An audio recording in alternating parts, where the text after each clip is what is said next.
और सड़क पर वाहनों की बड़ी संख्या के चलते वायु प्रदूषण, एयर पोल्यूशन की जो चुनौतियां हैं उससे देश जूझ रहा है।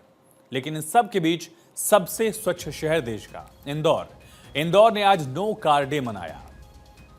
दरअसल महापौर पुष्यमित्र भार्गव अपने निवास से नो कार डे के मौके पर आयोजित कार्यक्रम में खुद साइकिल से पहुंचे। स्थानीय प्रशासन ने भी नागरिकों से अपील की थी वो इस दिन दरअसल लोग कार के बजाय परिवहन के बाकी साधनों का इस्तेमाल करें, मसलन पब्लिक ट्रांसपोर्ट से लोग अपने काम को लेकर आगे बढ़ें। सुबह नो कार डे के वक्त बीआरटीएस लेन कारों से मुक्त रही तो दोपहर बाद स्थिति सामान्य हो गई और बड़ी संख्या में लोग कार से सफर करते नजर आए। नगर निगम और AICTCAL द्वारा बीआरटीएस रूट पर आम लोगों की सुविधा के लिए पब्लिक ट्रांसपोर्ट के साथ माई बाइक और ई रिक्शा उपलब्ध कराए गए।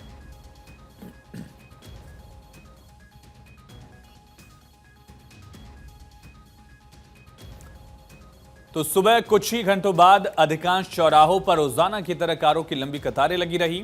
2023 में शुरू हुए इस अभियान में पिछले साल एक दिन में 13% कारें कम चली थीं। उधर कलेक्टर आशीष सिंह सुबह खुद ई बाइक से हेलमेट लगाए कलेक्ट्रेट आए। मेयर पुष्यमित्र भार्गव भी सुबह 9:30 बजे अपने निवास सुदामा नगर से पलासिया के लिए साइकिल से रवाना हुए। उनके साथ बड़ी संख्या में साइकिल राइडर्स भी शामिल हुए। इसके बाद उन्होंने ई स्कूटर पर पत्नी के साथ सफर किया।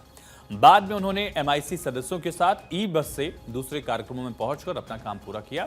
नो कार डे का यह दरअसल दूसरा साल है। पिछले साल भी इस तरह की कोशिश की गई थी। इससे कितना फायदा हुआ यह आंकड़ा आप जानिए और समझिए। दरअसल नो कार डे से पहले साल एक बड़ा ड्रास्टिक चेंज देखा गया था।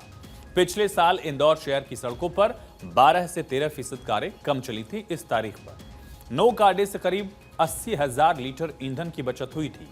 सल्फर मोनोऑक्साइड का उत्सर्जन 5.5% कम हुआ था और अभियान की वजह से वायु प्रदूषण में लगभग 18% की कमी आई थी। मेयर ने कहा कि नो कार डे का ये दूसरा साल है। यहां लोगों को नो कार डे के लिए जागरूक करने के लिए जनप्रतिनिधि यानी नेता और अधिकारी खुद कारों का उपयोग नहीं करते हुए साइकिल, ई बाइक और पब्लिक ट्रांसपोर्ट का इस्तेमाल करते हुए नजर आए।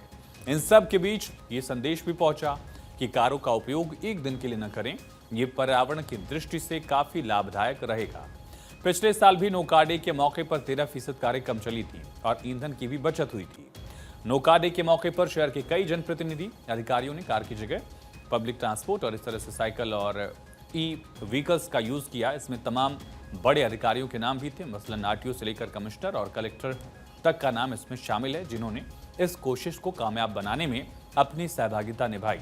MIC मेंबर भी पब्लिक ट्रांसपोर्ट से अपने कार्यालय पहुंचे। एक नजीर सेट करने की कोशिश की गई है, एक उदाहरण बनाने की कोशिश की गई है ताकि लोग भी इससे जागरूक हों और पब्लिक ट्रांसपोर्ट का यूज करें, पॉल्यूशन को कम करें। ये कोशिश की गई है और बाकी शहरों को भी इंदौर से बहुत कुछ सीखने की जरूरत है।